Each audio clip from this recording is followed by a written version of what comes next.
ప్రపంచంలోని పలు దేశాల్లో జనాభా తగ్గిపోతోంది. జనాభాలో ముసలివారి సంఖ్య పెరిగిపోవడంతో పనిచేసేవారు లేకుండా పోతున్నారు. దీనికి ఉదాహరణ చెప్పుకోవాలంటే జపాన్ను తీసుకోవచ్చు. అక్కడ పనిచేసే యువత కరువు అయింది. జనాభాలో అత్యధికులు ముసలివారయ్యారు. ప్రభుత్వమే వారిని పెంచి పోషించాల్సిన పరిస్థితి ఏర్పడింది. అదే సీన్ ఇక్కడ అంటే జర్మనీలో కూడా కనిపిస్తోంది. ఉద్యోగుల కొరత జర్మనీని వేధిస్తోంది. ఇతర దేశాల నుంచి వర్క్ ఫోర్స్ను దిగుమతి చేసుకోవాల్సిన పరిస్థితి ఏర్పడింది. ప్రస్తుతం జర్మనీ దృష్టి ఇండియాపై పడింది. ప్రతి ఏడాది ఇండియన్స్కు 20,000 స్కిల్ లేబర్ వీసాలు ఇచ్చేది. దాన్ని ఏకంగా 300% పెంచింది. అంటే ప్రతి ఏడాది భారతీయుల కోసం ఏకంగా 90,000 వర్క్ వీసాలను జారీ చేస్తుంది. ప్రస్తుతం జర్మనీలో కార్మికుల కొరత తీవ్రంగా వేధిస్తోంది. ప్రధానంగా ఐటీ రంగంతో పాటు నర్సింగ్, కేర్ గివింగ్ రంగాల్లో పనిచేసే ఉద్యోగులు లేక తీవ్ర ఇబ్బందులు పడుతోంది జర్మనీ.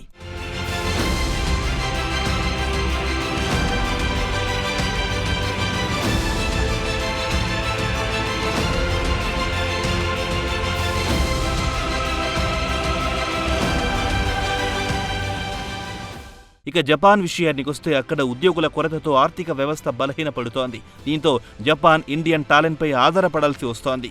జపాన్ను ఆదర్శంగా తీసుకుని జర్మనీ కూడా ఇండియాపై ఫోకస్ పెట్టింది. ప్రస్తుతం జర్మనీలో సుమారు 5.70 లక్షల జాబ్ వేకెన్సీలున్నాయని జర్మనీ ఎకనామిక్ ఇన్స్టిట్యూట్ వెల్లడించింది. ఈ నెలాఖరులో India Germany inter government consultation జరగబోతోంది. జర్మనీ ఛాన్సలర్ ఓలాఫ్ షోల్జ్ ప్రధానమంత్రి నరేంద్ర మోదీతో భేటీ కానున్నారు.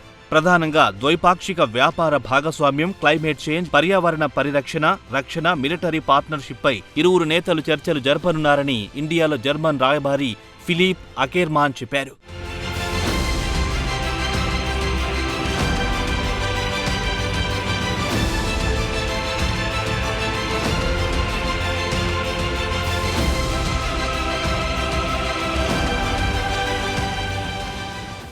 దీంతో పాటు అతి ముఖ్యమైన అంశం విషయానికి వస్తే జర్మనీకి నైపుణ్యం కలిగిన ఉద్యోగులు ప్రస్తుతం అత్యవసరమని ఆయన అన్నారు. ఇక జర్మనీలో వేకెన్సీ విషయానికి వస్తే ఐటీ ఇంజనీర్లు, బస్ డ్రైవర్లు, కేర్ గివర్స్ అర్జెంట్గా కావాలి. అది కాకుండా ఇండియా నుంచి జర్మనీకి అక్రమంగా ఎవ్వరూ రావడం లేదు, చట్టం ప్రకారమే వస్తున్నారు. దీంతో భవిష్యత్తులో ఇండియన్స్ కు పెద్ద ఎత్తున వీసాలు ఇవ్వాలనే ఆలోచనలో ఉన్నట్టుగా జర్మనీ రాయబారి చెప్పారు. ప్రస్తుతం ఇండియా నుంచి ప్రతి ఏడాది 50,000 విద్యార్థులు ఉన్నత చదువుకు వెళ్తున్నారు. అక్రమంగా దేశంలోకి వస్తే మాత్రం తాము అంగీకరించమని ఆయన స్పష్టం చేశారు. తమకు నాణ్యమైన చదువులు చదివిన వారు కావాలని చెబుతున్నారు. నాన్ అకాడమిక్ ట్రైనింగ్ అంటే ఉదాహరణకు నర్సుల విషయానికి వస్తే వారు జర్మనీ లాంగ్వేజ్లో టెస్ట్ పాస్ కావాల్సి ఉంటుందన్నారు. పాస్ అయితే వెంటనే ఉద్యోగం లభిస్తుందన్నారు.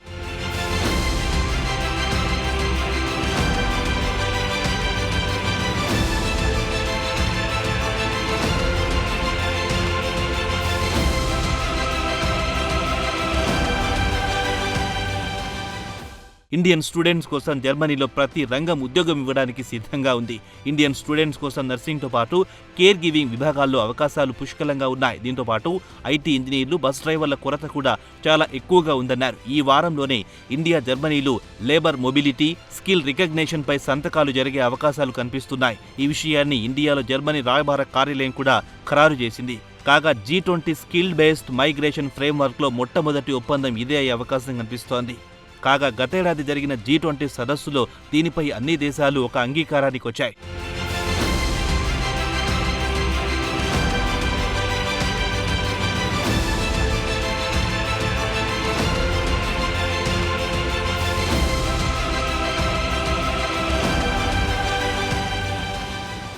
ప్రస్తుతం జర్మనీలో ప్రతి రంగంలో వేకెన్సీలున్నాయి. సుమారు 5,70,000 జాబ్ వేకెన్సీలు అందుబాటులో ఉన్నాయి. వ్యాపార లావాదేవీలు కుంటుపడడంతో దాని ప్రభావం దేశ ఆర్థిక వ్యవస్థపై పడుతుంది. దీంతో విదేశాల నుంచి నైపుణ్యం కలిగిన ఉద్యోగులను రప్పించి దేశ ఆర్థిక వ్యవస్థ నిలబెట్టుకోవాలనేది జర్మనీ ఆలోచనగా కనిపిస్తోంది. ఇక జర్మనీ విషయానికి వస్తే ఇంజనీరింగ్తో పాటు అడ్వాన్స్ హెల్త్ కేర్ సర్వీసుల్లో ప్రపంచంలోనే అగ్రగామిగా నిలిచింది. నాణ్యమైన ప్రమాణాలు పాటించడంలో జర్మనీని మించిన దేశం ఏదీ లేదని చెప్పొచ్చు. ప్రస్తుతం జర్మనీ ఐటీ రంగంలో బాగా వెనుకబడిపోయింది. జర్మనీ కూడా డిజిటలైజేషన్లోకి మారిపోవాలనుకుంటోంది. అయితే ఐటీ కంపెనీల వద్ద నైపుణ్యం కలిగిన ఉద్యోగులు లేక తీవ్ర ఇబ్బందులు పడుతోంది. దీంతో ఇండియా నుంచి ఐటీ రంగంలో నిపుణులను జర్మనీకి రప్పించాలనే ఆలోచనలో ఉంది.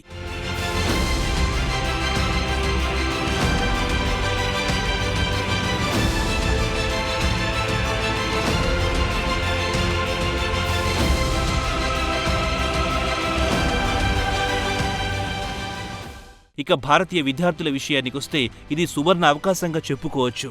నైపుణ్యం కలిగిన ఉద్యోగులకు మంచి వేతనాలు ఆఫర్ చేస్తోంది. జర్మనీలో Indian employees full time job చేస్తే సరాసరి 5,400 యూరోల వేతనం లభిస్తుంది. ఇండియన్ కరెన్సీ ప్రకారం చూస్తే 4.92 లక్షలుగా చెప్పుకోవచ్చు. ఇండియాలో సరాసరి వేతనం కంటే ఇది 41% అధికం. కాగా జర్మనీలో ఇండియన్ నిరుద్యోగుల సంఖ్య 3.7%గా ఉంది. అదే సాధారణ పౌరుల విషయానికి వస్తే 7.1%గా ఉంది. ఇవన్నీ పక్కన పెడితే ఇండియన్ వర్కర్స్ కావాలనుకుంటే కుటుంబాన్ని కూడా అక్కడికి రప్పించుకునే ఆప్షన్ కూడా ఇస్తున్నారు. దీంతో జర్మనీలో ఉద్యోగాలు ఆకర్షణీయం కానున్నాయి. దీంతో ఇక నుంచి విదేశాల్లో ఉద్యోగాలు చేయాలనుకునే వారికి జర్మనీ అల్టిమేట్ డెస్టినేషన్ అయ్యే అవకాశాలు పుష్కలంగా కనిపిస్తున్నాయి.